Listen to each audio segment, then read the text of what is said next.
7-day forecast. And it's 6:45. I'm ABC 10 News meteorologist Vanessa.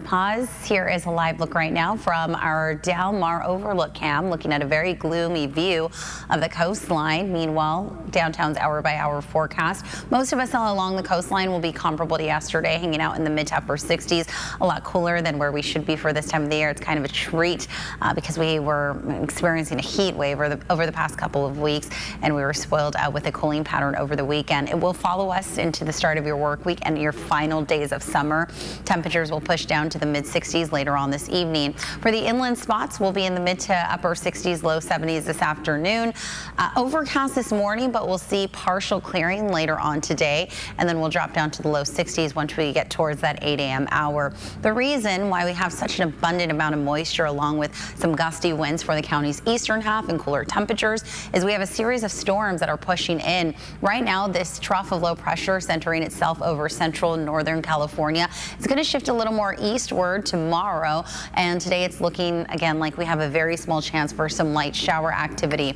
Then we'll have a secondary trough moving on in Wednesday and Thursday. That will bring us another chance for some light showers, but enjoy it, these fall-like conditions, because looking ahead to this weekend, right when fall equinox starts, we're looking at a warming pattern beginning on Saturday. Friday will be sort of our transition day into that.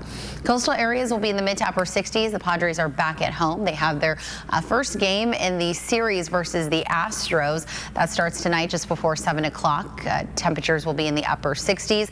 Again, once we get towards those sunset hours, temperatures drop off, and we're looking at a pretty cool evening ahead. So if you're hanging out with the kids tonight, maybe you bring them some layers. Coastal areas will be in the upper 60s, low 70s all the way through Thursday. Then, as I mentioned, Friday is our transition day into somewhat of a warming pattern.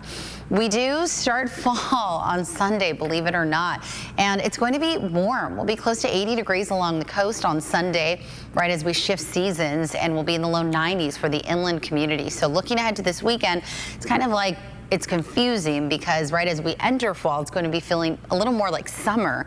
Inland areas will be in the low 70s, and then we'll have some gradual warming beginning Thursday and Friday. Keep in mind the desert areas beginning at 11 o'clock will be under a wind advisory, so we're looking at potentially some gusty, damaging winds for the county's eastern half later on tonight as onshore flow strengthens. 80s all the way through about Thursday, and then we have 90s on Friday, still below normal by then, and then we're pushing in the low hundreds by Saturday and Sunday.